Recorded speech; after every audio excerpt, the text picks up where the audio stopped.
Soc à vitre en Outapenac 033 11 256 63. Soc à vitre en Outapenac. Très sincèrement à votre service. Vous avez votre bac? Ne perdez pas votre temps. GSI Université privée, habilitée par l'État. VAOVAO, faux shampoing citron, papaye X-Mont, am sachet Stavoin. Manolotra anao ny VAOVAO.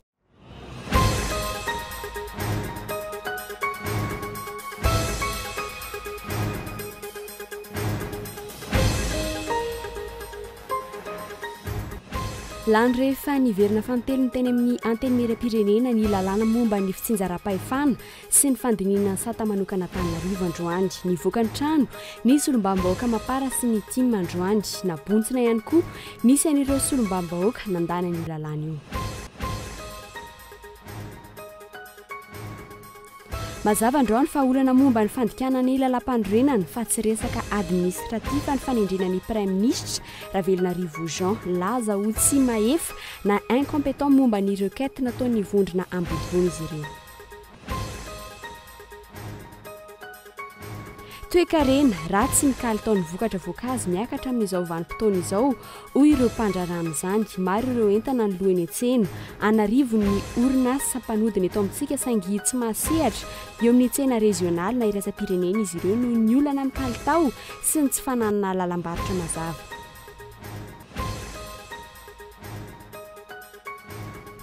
Olana hafa indray hatrehany ankamaroan'ny mponina Antananarivo ny loton'ny ranon'ny Jirama. Fokontany hatramin'ny 700 eto an-drenivohitra indrindra ireo any amin'ny faritra iva no mitaraina ankehitriny fa tsy azo antoka ary mampiahy ihany mponina ny kalitaon'ny rano tonga any amin'izy ireo. Any ivelany roa ireo naratra mafy tao aorian'ny fanafiana nataon'ny Palestiniana iray tao Tel Aviv ny maraina teo. Tao anaty fiara fitateram-bahoaka no nanindroman'olona ampolony ary efa voatazon'ny mpitandro ny filaminana izy ankehitriny. Ny andindiny zavatra.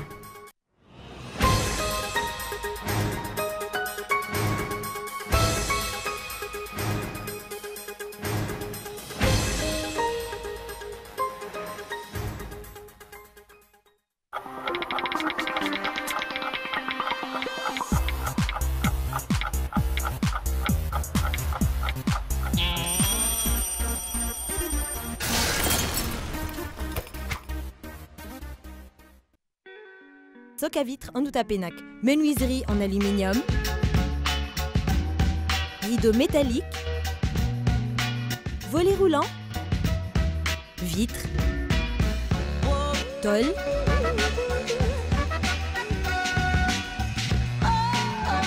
Soc à vitre en Outapenac 020 22 682 28 033 11 256 63.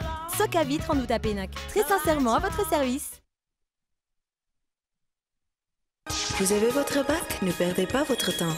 GSI Université privée, habilitée par l'État, vous propose 4 filières clés. Génie du BTP, informatique de gestion, multimédia et communication, marketing communication, finance et comptabilité. Examen officiel sous contrôle du ministère.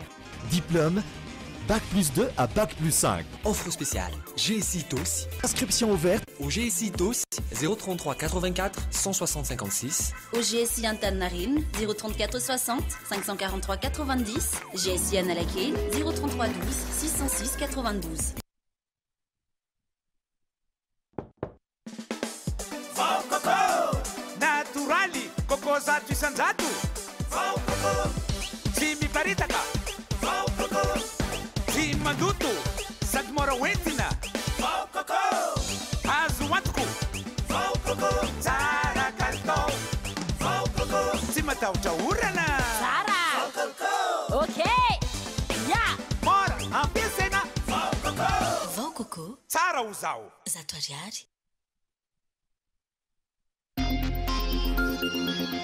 Une grande promotion pour tous les clients chez Lefmate pendant la fête de Noël et le Nouvel An. Des remises seront offertes pour les salons allant de 25% jusqu'à 50%. Meubles de bureau, 30% à 35%. Salle à manger, vaisselier, table basse, 25%, 30%.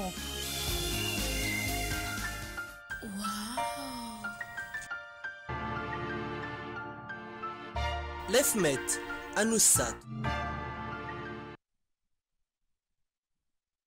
Et c'est parti, on va voir ce qu'on va voir. Oh mais regardez cette passe, ça va très vite, on se régale. On en prend vraiment plein les yeux. Oh le très beau geste. Et oui, et but! Si vous ne voulez pas vivre le foot à moitié, vivez 100% de la CAN Orange 2015 sur Canal+.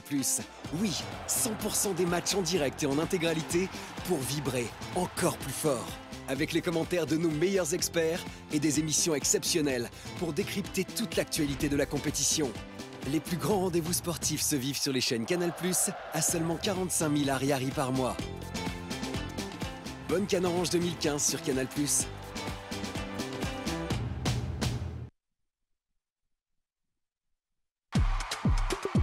Fianabidy eo amin'ny tranombarotra Paolay amin'ity taona vaovao ity. Maro ihany koa ireo entana azo atao fanomezana. Ampli de puissance, baffle, subwoofer 2.1, 5.1, lecteur DivX, TV LED Shangang, TV LED Hisense, panneau solaire 5 watts à 300 watts, réfrigérateur, synthétiseur, kojakoja maro ho an'ny vehivavy. Paolay miarahaba anao natratrany taona 2024. Paolay ny tsara indrindra trano.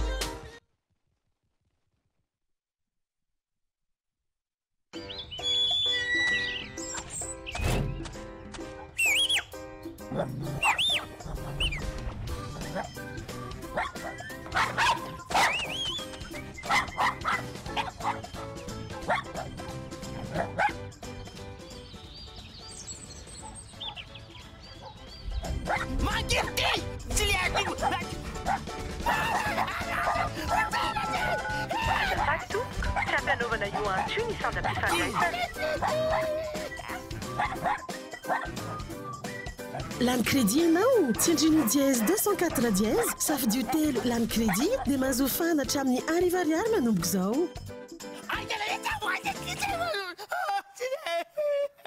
Miamanja ny miantso miaraka amin'ny Orange, miamanja ny tontolo miaraka amin'ny Orange.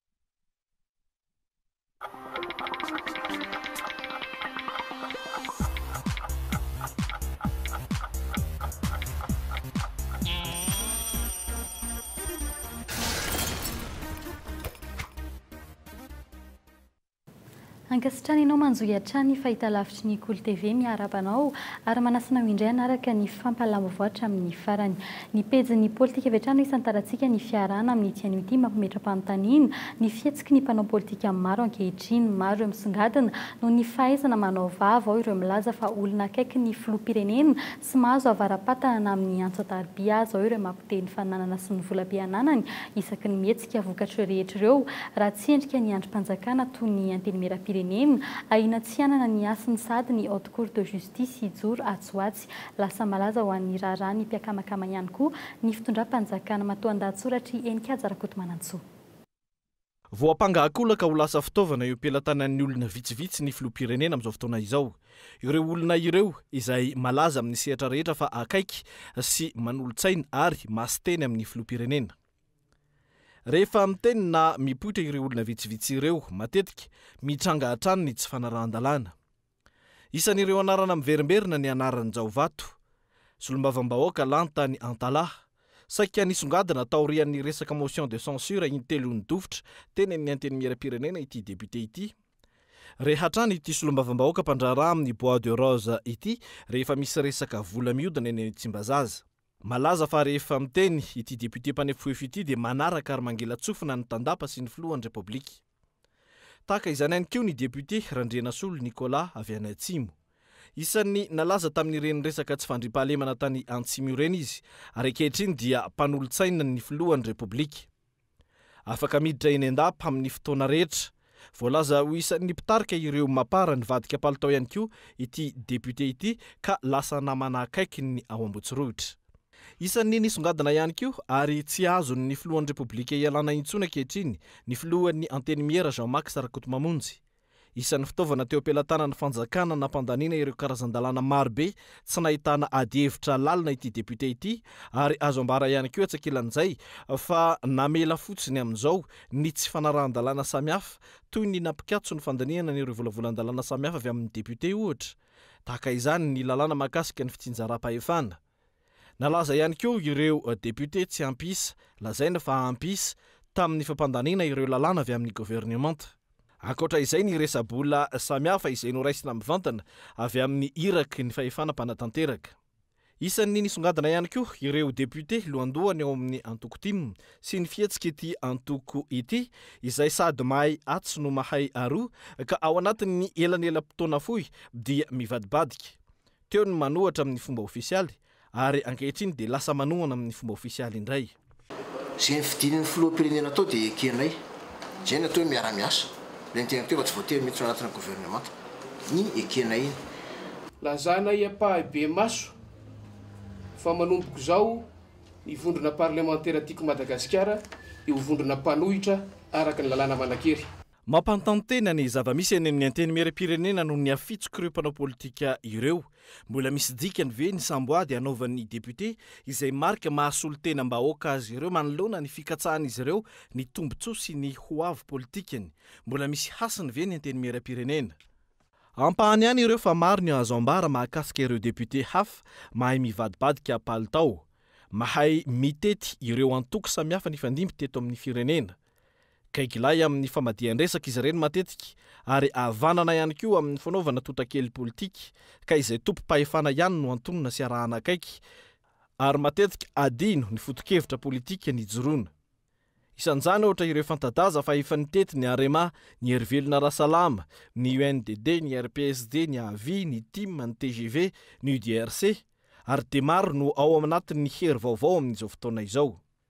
Isan'ireo malaza amin'izany ry Jao Jean, ry Benja Urbain, Marante Jean de Dieu sy ny sisa. Izy ireo izay lasa andry ianteran'ny filohan'ny Repoblika amin'izao fotoana izao. Mbola amin'izay lafim-bavoara politika izay hatrany laza fa tsy mahefa na incompétent mikasika ny fitoriana napetraky ny vondrona ambodivony tamin'ny fanendrena Prime Ministre ny Conseil d'État androany fitoriana mikasika ny fandikana ny 2024 tamin'ny fanendrenan'ny Prime Ministre sy ny 2025 tamin'ny fadibadiana palitao nataon'ireo solombam-bahoaka nanita amin'ny Mapara sy ny VPM MMM. Tsy fahefan'ny filan-kevim-panjakana ny mitsara ity raharaha ity raha ndidina avoakan'izy ireo mazava araka izany fa tsy raharaha-panjakana tsotra na acte administratif ity raharaha ity fa olana teo amin'ny fandikana ny lalam-panorenana erin'ny rabary no mitatitra ny mahakasika izay.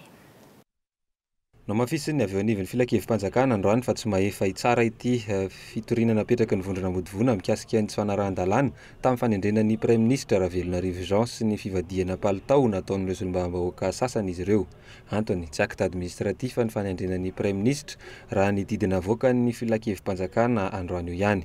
Fanehoan-kevitra izay tsy mitombona raha nambaran'ny mpisolo vava ny vondrona ambodivony noho ny mahefa ao anatin'ny Repoblika faefatra antsika amin'izao fotoana izao. Ny acte de gouvernement araka ny fandarana izay nataonay teo dia hoe raha ohatra ka pouvoir discrétionnaire pur, le pouvoir discrétionnaire natokan'ny constitution dia teo zany ny constitution en 3e république tena hoe régime présidentiel no misy teo tamin'ny transition koa noho ny zava-nisy rehetra dia président en transition nanendra Premier Ministre fa tamin'ny tirany toraka ity 4e république dia tsy afaka manendry amina impony samy rery mihitsy ny président de la république raha resaka fanendrena Premier Ministre no resahana fa tsy maintsy manaraka ny article 54.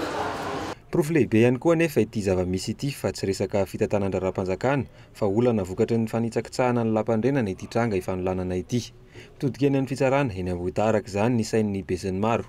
Inona nambaran'ny Jean-Éric Rakotoarsoa manoloana ny zava-misy. Aiza ny HCC manoloana izao saviritaka rehetra mikasika ny lalàna izao.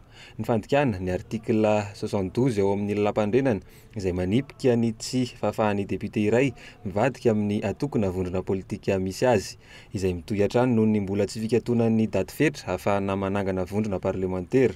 Ny 2025 izay mazava izao fa vohitsakitsaka ary ny alan'ny Conseil d'État amin'ny maha-olana momba ny lampandrenana izany. Iandrikorotana indray ve vao andray andraikitra ka anitsy ny meloka momba izany.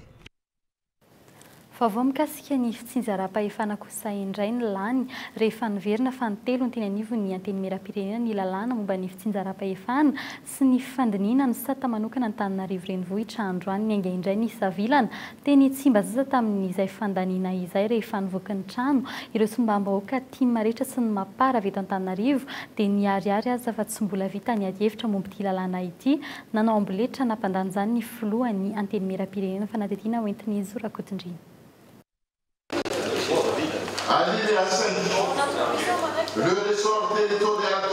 Nivoaka ny hevitrano ny député tima rehetra sy ny député mapara sasany. Fa le fotoana c'est mal choisi tsy zao fanaovana zavatra ohatran'io ary faharoa rehefa hita fa bizarre loatra ny hevitra tsy d'accord le député tsy d'accord ny olona mba emory dia amboary re tompoko zay nangatana kanefa rehefa ataoko mpisoroka tsy maintsy olanina satria zay tonga nafiry le député manangatana dia lany magiquement zay zavatra manomboka dénoncer-nay zao Zato no voalaza androany fa solombavambahoaka tonga nandany ity volavolan-dalàna ity. 220 no isan'ireo nijanona tao anaty efitrano rehefa nivoaka ireo solombavambahoaka avy amin'ny ankolafy Ravalomanina sy Mapara izay tsy nankasitraka izany. Rehefa natao anefa ny fanisana dia tafakatra 220 ireo député 220 nisain'ny mpanao gazety tao anaty efitrano ary io isa 220 io no noraisina. Nahavariana ny rehetra ny amboletra nampandaniany ity lalàna ity androany navadika ho commune ireo boribory tany enina eto Antananarivo renivohitra samy fidiny ben'ny tanàny avokoa izany izy ireo amin'ny fifidianana manaraka eo. Izy ben'ny tanàna iray itambarana kosa ho fidin'ny rehetra.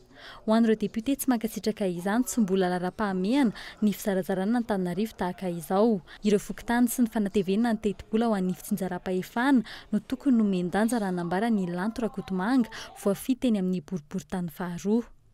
Izahay député raha teto Antananarivo renivohitra andreo flou dia tsy nangataka ny commune ka mangataka zay ho anao ministère izay nangataka ao commune omeo Samianana ny famatsimbolany manokana ireo commune amin'ny boribory tany enina ireo raha nambarany avy anivo ny ministeran'ny atitany. Samy azo fanampiana subvention toy ny commune rehetra ihany koa izy ireo sy ny commune Antananarivo renivohitra izay tambarana. Androtsaka 300 vola miditra ny aminy ho an'ity farany kosa ireo commune enina. Mbola sy mpandiniana kosa ny teti-bola ho an'ireo commune ireo ao anatin'ny teti-bola mpanjakana toy ny an'ireo commune 700 vaovao hafa. Ny teti-bola ampiodinana an'ireo commune ireo dia azadino angefa tsy ireo commune na ny boribory tany enina ireo ihany no mbola hitadiavana teti-bola fa tamin'ny afakomaly angeka nisy famoronana commune 700 dikan'izay taorina ny fandaniana ny volavolan-dalàna namorona commune vaovao 700 eo sy ty commune na ny boribory tany enina ity dia tsy maintsy isy ny fanamboarana zay mety ho teti-bola hoentina ampiasana sy ampidrinana an'ireo commune ireo amin'ny fotoana zay ampiarana azy. Tafiditra ao anatin'ny politika mpanjakana ny fandaniana ity volavolan-dalàna ity. Ny fametrahana ny sata manokan'ireo commune 3 izay ilaina alohan'ny 70 ny volana janoary mba ahafahana mantanteraka ny fifidianana kominaly amin'ny 17 ny volana jolay ho avy izao. Nilaza ny ampiakatra ny raharaha eny amin'ny filankevi-mpanjakana ireo député sasany nivoaka ny efitrano androany ary nilaza fa tsy hanaiky ny amboletra nampandaniana ity lalàna ity. Mikasika ny fampihavanam-pirenena kosa indray raha mpitso mbola hisy fionana manaraka indray ny amin'ny trano fandraisam-bahiny kitana 5 eny Ivato mizotra makaiza ny fampihavanam-pirenena fantaina mipetraka amin'ny mpanara-baovao rehetra taorian'ireo fionana tapony 4 miantaona teo amin'ireo filoha 5 rahalany tariny ny FFKM tsy mbola nisy hevitra tapaka tsy mbola nisy ihany koa asa azo tsapaitana navotra tamin'ireo fivoriana ireo re kosa fa mikonikona tondro zotra amin'ny endriny vaovao izy ireo ary mironany amin'ny fandravana ny anteny miram-pirenena ny resaka kehitriny. Erinina Rabary. Fizaran-tseza fifampirarahana ara-politika ireo ny fiheveran'ny maro ny fionana atapony 4 miantaona teo amin'ireo filoham-pirenena 5 rahalahy tsy nisy nipika izay tena votoantin'ny fivoriana rehetra fa ankafinafina hatrany. Ny tamsongadina dia hoe fotoana fohy taorian'ny fivoriana voalohany niverina teny amin'ny trano fonenany ny filoha teo aloha Ravalomanana marka. Rava ihany koa ny gouvernemanta Kolo Roger, mbola ampandrafetana ny gouvernemanta vaovao ny prime ministre kehitriny rehefa mandeha ihany koa ny fifandraisan-dahatra ara-politika mikasika izany. Raha ny vaovao voaray ihany koa dia raha mpitso no itoy indray ity fionana ity. Raha araka ny loharanom-baovao akaiky ny filoha Rajonaromampianina dia fananganana tondro zotra vaovao hitondrana ny firenena no hatsangana manomboka raha mpitso. voaresaka ao anatin'izany ny fifanarahana manokana teo amin'izy 5 raha ireo. Ao ihany koa ny mety ho fandravana ny antenimieram-pirenena mijoro ankehitriny rehefa hosoloana antenimera ifanarahana na assemblée constituante izany. Fantaniana mipetraka ny hoe aiza ho aiza ny momba ireo ankolafi-kery hafa amin'ity resaka fampihavana-pirenena ity. Sinema avokoa ve zany izay rehetra natao ankehitriny. Ahoana ny momba ireo fifidianana izay nampisongadina hery politika hafa ankoatra ireo filoha 5 rahalahy nifandimby teo ireo. Tsy midika fiverenan-dalan'ny firenena ve izany? Hatraizany mbola miatrahana ny hoavin'ny firenena eo ampelantanan'ireo filoha efa nifandimby teto izay efa samy nanana ny zava-bitany avy na ireo na tsara na ireo nampahantra ny firenena. Nahoana ihany koa no ankiafina hatrany ary tsy misy filazana mazava mikasika izay hevitra tapaka rehetra amin'ny fihaonan'ireo filoha 5 lahy ireo. Andrasana indray izay vaovao rahampitso mikasika izany. Fa tsy andingana ny farany ity herinandro ity ny fijoroan'ny governemanta vaovao raha ny loharam-baovao azo avy ny Mazorivo androany tsy nisy ny CV-ny Vangongo tahaka ny nahazatra hatramin'izay no raisin'ny Prime Ministre teny an-toerana araka ny fanadihadiana izay nataonay mba hampahomby ny governemanta tokony hijeriny traike fanana ny tsirairay ny Prime Ministre raha nambarany fikamban'ireo administrateur civil androany tsy tokony sintsony ny kiatrano an-trano sy ny resaka mpinamanamana izay nahavoan'ny Prime Ministre teo aloha raha ny fanazavan'izy ireo fanadihadiana. Tsy nisy CV-ny Vangongo tahaka ny tamin'ny fanendrena mpikambana tamin'ny governemanta ny Kolerozo intsony no raisin'ny Prime Ministre araka ny loharanom-baovao iray akaiky ny Mazorivo. Fampifandanjana ny ministera avy amin'ireo antoko politika manohana ny fitondram-panjakana sisa no tena asan'ny Prime Ministre sy ny filoham-pirenena amin'ny fananganana ny governemanta. Tsy ho governemanta teknisianina fa governemanta politika hatrany amin'ny 700 no ijoro eo raha ny fanadihadiana nataonay ary ny SVM no anana ny toeran'ny ministera be indrindra. 12 no isan'ny ministera atolotra azy ireo ka ireo ministra SVM no maro tavaverina amin'ny toerany. Aorin'ny SVM dia maromaro ihany koa ny ministera ho tantanan'ny antoko tim ary isy mpanao politika akaiky ny filoha Ravalomanana marika hitantana ny ministera stratégique. Ilaina teknisianina mahafeny asany anefa ny fanendrena izay mpikambana ao amin'ny anatin'ny governemanta izay raha ny nambaran'ny fikambanan'ny administrateur civil androany. Tsy ekena intsony ny fanaovana ankehitrano trano amin'ny raha-panjakana toy izao raha ny nambaran'ny mpitondra teniny izy ireo hatrany. Ny raha antsika nahita moa zany ny zavatra anseho tamin'ny gouvernemanta teo aloha tsy nenona angamba ny teninay fa dia ny raha antsika nahita hoe olona tsy miendrika amin'ny toerana matetika no mipetraka atao amin'ilay toerana mba apetraka amin'izay le principe manomboka eto amin'izao fotoana izao l'homme qu'il faut à la place qu'il faut avelao amin'ny toerana apetrao amin'ny toerana tokony ho izy ny olona tsirairay avy aoka izay ilay kitrano an-trano fa mba avelao le olona tena sahaza n'ilay poste no apetraka ao. Olana tsy mbola ahafana manangana ny governemanta ankehitriny ny momba ny vondronam-bodivona mandeha ny fanambazana maro ankehitriny amin'ireo lehibe nantoko mba hidiran'izy ireo amin'ny governemanta io rehefa efa nanaiky ny andray governemanta ny antoko maitso. Dia izay koa no entina manakatona ny pejin'ny politika tamin'ny tianio ity vadiantsika eo amin'ny lafim-baovao hafa kosa mbola manjavozavo ny marina mikasika ilay sambo voalaza fa nahitana andrameny alatsinainy farany teo tany maro antsetra sambo mpanjony sa mpanao afirana bois de rose miny Tailang no anaran'ilay sambo ary sambo mpanjony izy io raha ny voalaza ny ministry ny tontolo iainana ny fantatra teny hoe sambo sinoa ity sambo ity ary tratra niaraka tamin'ny bois de rose hatramin'ny androany anefa tsy hay hoe firy ny tratra iza ny tompony iza nalao ilay afera izy ireo pretsy kombakomba iza nandray vola sy ny sisa maro be ireo teboka tsy mazavaka mampimetra-panontaniana hoe raha tena nandray andraikitra marina ny fanjakana inona ny olona tsy hamoahana mazavany marina momba izay andramena izay maro noho izany no mihevitra fa lasa sinema fotsiny ity resaka ity entina naronana ny firaisana tsy kombakomba no ny tsy fisiny mangarara heritaona ty aoriany nijoroany ny fanjakana ara-dalàna izay nieverana fa hisy fiovana ity resaka trafika na andramena ity. Fa vaovao mikasika ny toetry ny andro kosa indray no entina aminao manaraka mahery ny 7 tapitrisa ariary ny famatsim-bola nomeny ny fanjakana entina hiatrehana ny fandalovan'ny rivo-doza Shedza tsy mitsaha-mitomba nefa ny isan'ireo trabona taoriany ny fandalovan'ny rivo-doza Shedza izay raha ny tatitra ofisialy avy anivo ny BNGRC raha tomantsy ka 7,770 sy iray hetsy ny isan'ireo trabona omaly tao anatin'ny 420 ora ny tombo 1,930 sy iray alina zany ka nahatra mahatratra hatramin'ny 7,940 raha nitatitra farany avy amin'ny BNGRC tamin'ny 9 maraina teo. Nitomby ihany koa ny maty tao anatin'izay raha toa ka araiky amby 20 zany omaly, 7 zany amin'izao fotoana izao, 9 teto Analamanga, 3 tany Betsiboka, iray tany amin'ny faritry Boeny, iray tany Bonglava, iray tany Matsiatra Ambony, 9 tany Menabe, 10 tany Atsinanana, 12 tany Ivakina Karatra, ary 7 tany Ivatovavity Finany. Tsy mbola fantatra hoe raha oviana ny rivo-doza vaovao indray andalo eto Madagasikara raha ny ato aloha dia tsy misy raha ny vinavinana ireo mpamantatra ny toetry ny andro etsy Ampasapito araka izany. Na eo aza ny orana iaina ao anatin'ny hafana tanteraka ny eto andrenivohitra sy ny manodidina amin'ny ity herinandro ity manodidina ny 9 hatramin'ny 12 degré ny maripana. Fanampanazavana. Verina oram-baratra tsotra indray zany zao tsika zao satria lasa ilay rivo-doza. Hatreto moa dia amafisinay foana satria betsaka ny resaka mandeha hoe misy rivo-doza indray olo miforona hoe mety eo Malagasy dia manamafy fa mbola tsisy rivo-doza iahina miforona hatramin'izao, amin'ity herinandro ity mihitsy. Ny toetrandro igny efa niainantsika omaly igny verina ny oram-baratra mafimafy zany androany amin'ny rotsakorana io resahana sy rapitso dia avy eo anomboka hena indray zany ravaka pitso. Mikasika ny ilay Société any ahafantaran'ny be sy ny maro azy dia faritra Androatsy izy io, tsy rivo-doza akory fa Androatsy mitondra orana mety arahana tafio-drivotra any amin'ny faritra izay tena misy azy. Société tsisy fiantraikany eto Antananarivo fa oram-baratra, oram-pahavaratra ny eto Antananarivo amin'izao. Eo amin'ny tontolon'ny fampianarana raharaha Berija Université telo eto Madagasikara no nanambana hitokana raha tsy mivoaka Berija ireo fikambanan'ny mpianatra eny Ankatso androany.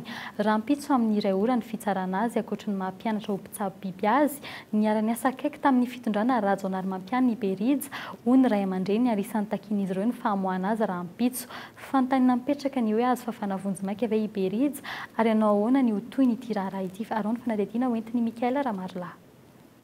Naveriny ireo ray aman-dren'ny Berija fa mpamadika sy mpanadino namana ny heverin'izy ireo ny filoham-pirenena izay tao anatin'ny fitaranana nambaran'ireo ray aman-dreniny androany. Mpiara-miasa akaiky amin'ny fitondrana ity mpianatra ity raha toa ka mpianatry ny université ho mpitsabo biby no ahafantarany maro azy. Ary naniraka ny Berija mihitsy izy nanao hoe ataovy izay azahoana farafaratsiny zany mpianatra 200 isaky université maneran'ny Madagasikara fa fa omeko an'izao zany anareo mpianatra. Kanjo moa nandeha ny fotoana tsy nisy zavatra zany le fampanantenana nataon'Andriamatoa filoha zany tsy notanterahiny. Raha nietsika mety hitranga ao aorian'ny fitsaranan'ny Berija, miala tanteraka amin'ny zavatra mety hitranga araka izany ireo mpianatra. Hatreto tsy nahavanina ireo fihetsiketsehana no tanterahiny ireo mpianatra ampolo mpanaraka amin'ny Berija. Raha tsy mivoaka rapitso zany raha Andriamatoa Berija Ravelomanatsio dia anao hetsika zany université ny Masingala aorianan'ny rapitso. Zay zany aloha téléphone efa voaraina avy any Masingala aloha androany. Dia ny anay eto Antananarivo koa zany tompona andraikitra feno amin'ny zavatra mety hitranga au niveau ny université rehetra zany ny mpitondra fanjakana raha ohatra ka tsy mivoaka rapitso zany Andriamatoa Ravelomanatsio Berija. Etsy ankilana namafy kosa ny tao amin'ny université ny Mahajanga fa milamina ny any an-toerana ary tsy misy ny fanomanana ny korotana hatreto na ny any an-toerana. Tsisy an'izany fihetsiketsehana mikasika ny Berija zany aty Majunga aty tranquille vacances dolidolo ny mpianatra aty ka. Tena tsisy an'izany tena mpianatra rehetra zany efa vacances primaire anio efa mikarakara ny fidirana amin'ny mois de février. Arak'izany tsy mbola fantatra hatreto ny zavatra hitranga raha ny ao aoriana ny fitsaranan'ny Berija raha mpitso amin'ny iray ora kosa ny fampiakarana azy ao amin'ny fitsarana ho an'ireo mpianatra roa voasambotra ny alatsinainy teo izay notsaraina androany nampidirina amponja ny iray tamin'izy ireo izay voahelika ho isan'ny mpanakorotana ny iray kosa afaka noho ny fisalasalana. Pejin'ny sosialy kosa indray maro ny taraina noho ny kalitaon'ny rano avy amin'ny orinasa Jiramamy izao vanim-potoanan'ny orana izao raha efa lasa fahazarana nandritry ny taona maro ny mahazo rano manompo mavo ary miandry izany itsika vao ampiasaina ankehitriny ahina hiantraika amin'ny fahasalamam-bahoaka izany raha ny zava-misy eny amin'ny faritra maro eto Antananarivo renivohitra fa indrindra eny amin'ny faritra Iva matetika menimenina fotsiny ihany no ataon'ireo izay voakasika izany mivantana fanadihadiana ny tanterana teny Manaritsy Atsinanana. Tokantrano 20 amin'ny 700 ihany no manjifa ny ranon'ny jirama ny tokantrano ny amin'ny fokotany manaritsy Atsinanana.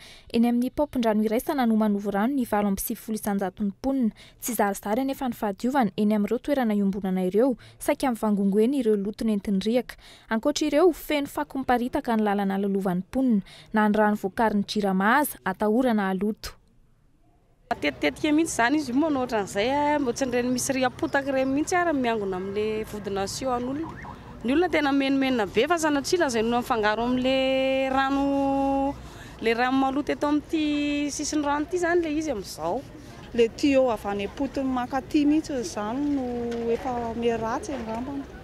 Fa tsy dia loto ohatra zany, lisa aloha tsy dia loto raha fahitanay anazy. Ny aretina zany no tena atahorako ny amin'izay rano mavomavo zay.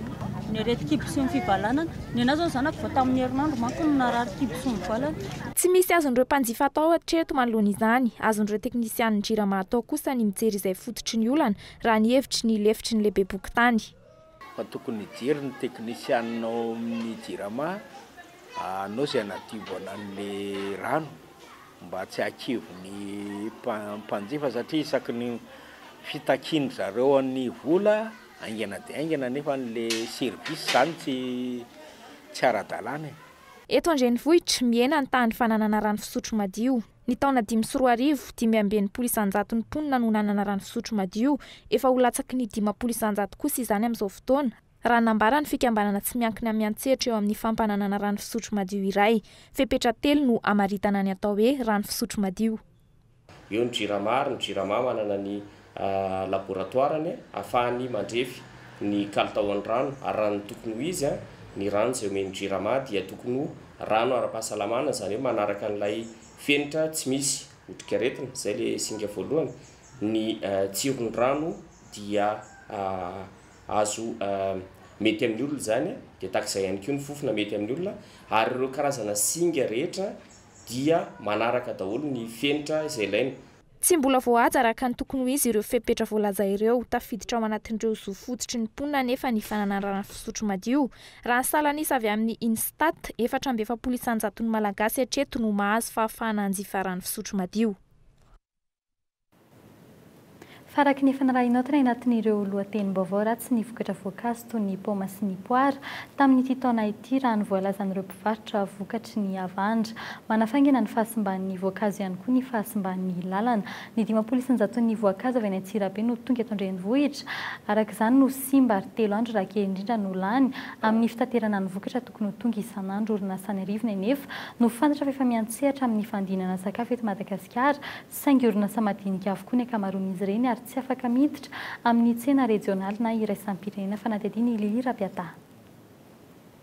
Lasa aloha ny vokatra paoma tamin'ity taona ity raha mita amin'ny isan-taona raha ny voalaza ny mpanango-bokatra iray raha tsy ary kely izany vokatra izany hatramin'izao. Manodidina ny 10 camion isan'andro no vokatra voankazo tafakatra ety Andrenivohitra. Noho ny faharatsian'ny lalana mienatra amin'ny 9 camion isan'andro izany raha tsy ny kalitaon'ireo vokatra ireo raha ny voalaza ny mpamongady. Mety eo amin'ny 30 km eo lalany. Sindraindray aza dia androa andro mihitsy vavaka amin'ny lalanao io. Aika simba mihitsy lasa simba an-dalana zany le vokatra. Tokony zany mba vita entana tonga isan'andro zany lasa 3 andro tonga aty le entana. Mba manangy an'ny mpitondra fanjakana zany mba hijery le lalana fa tena diso tafahoatra mihitsy izy. Tsisy fanambarana mihitsy. Aloha le izy fa le izy koa zany ohatran'ny ratsy satria betsaka ny voan'ny avanja ohatran'ny rono zao. Zay ka tsy le voan'ny avanja nakabeazan'ny entana. Moa izy koa lasa aloha dia madinidinika ihany koa zany tsy fantatra tsony. Kely araka izany ny vokatra voankazo izao hodiny eto amintsika 724 ny orinasa manara-dalana eto Madagasikara nefa no misehatra amin'ny fandinana sakafo. Raha ny sehatra ny fandinana akora mitana ny 120 ny vola miasa eto amin'ny firenena ny fandinana sakafo.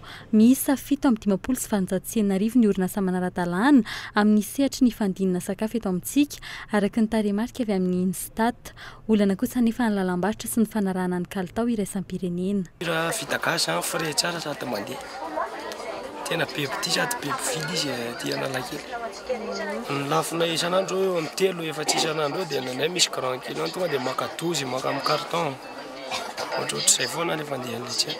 misongadiny iran-tany ny kalitaon'ny voankazo malagasy isany mitazona ny laharana fahatelo ohatra ny lidshi eo amin'ny tsena iraisam-pirenena ary mahatratra amin'ny 1,3 taona ny vokatra naondrana tamin'ny taona 2024. Eo amin'ny maresaka avy any ivelany kosa indray roa naratra mafy taoriany ny fanafiana izay nataon'ny palestiniana 13 taona iray tao Tel Aviv ny maraina teo tao anaty fiara fitateram-bahoaka nanendrina olona ampoly ity lehilahy ity ary efa voatazony ny mpitandro ny filaminana amin'izao fotoana izao fanadidiny eo amin'ny sarin'ny France 24. Tafakatra folo mahery ireo naratra vokatry ny fitsatohan'ny antsy nataon'ny palestiniana 13 taona ny maraina teo tao Tel Aviv. Misy aroa kosa ireo maratra mafy vokatra izany. Nanambara ny ministry ny filaminana anatiny fa lehilahy avy any Jordanie ary tsy nanataratasy ara-dalàna hijanona any Israel ity farany. Naratra mafy ihany koa ny mpamily. Nikasa itsoky ity lehilahy ity saingy tratra ny balan'ny mpitandro ny filaminana ireto farany izay mpiasa ny fonjy sendra tao aorianan'ity fiara fitaterana ity. Ny maraina teo raisy ny mpanao gazeta ny toerana tahaka ny asa fampiroroana ny tranga tao Tel Aviv. Manohy ny asa ny hatrany mpitandro ny filaminana manoloana an'izany. Tao anatin'ny herinandro fotsiny no niaina tao anatin'ny filaminana ny mpon'ny Israel. Raha tao Jérusalem, olona ampolo mahery no maty vokatry ny tranga volana maro izay. Irak Palestine ady mbola tsy vita raha mbola tsy sevitra aloha hatreto ny dingana amin'ny filaminana. Iverenantsika ireo vao nisongadina tamin'ity anio ity no lavin'ny filankevim-panjakana teny amin'ny fitsarana tapony ny fitoriana napetraky ny vondrona modivona mikasika ny fandikana ny 1430 amin'ny lalam-panorenana tamin'ny fanendren'ny praiminisitra. Fa lany rehefa niverina fa nitelony teny anivo ny anteny miram-pirenena ny lalàna momba ny fitsinjaram-pahefana sy ny fandiniana ny sata manokana ny Antananarivo renivohitra androany. Fa eo amin'ny tontolon'ny fampianarana Université telo eto Madagasikara no nanambana ny tokona raha tsy mivoaky Berija ho ireo fikambanan'ny mpianatra teny Akatso androany raha mpitso amin'ny iray ora moa ny fitsarana ny Berija. Ary farany mikasika ny toetry ny andro raha toka 7:37 sy iray hetsy ny isan'ireo trabona ao omaly efa mahatratra amin'ny 7:90 sy 900 sy iray hetsy izany raha nitatitra farany avy amin'ny BNGRC androany tamin'ny 7 maraina. Dia izay koa no entina manakatona ny fampalam-baovao amin'ny teny malagasy tamin'ity anio ity sorny ianao nanaraka izany hatramin'ny farany veloma tompoko.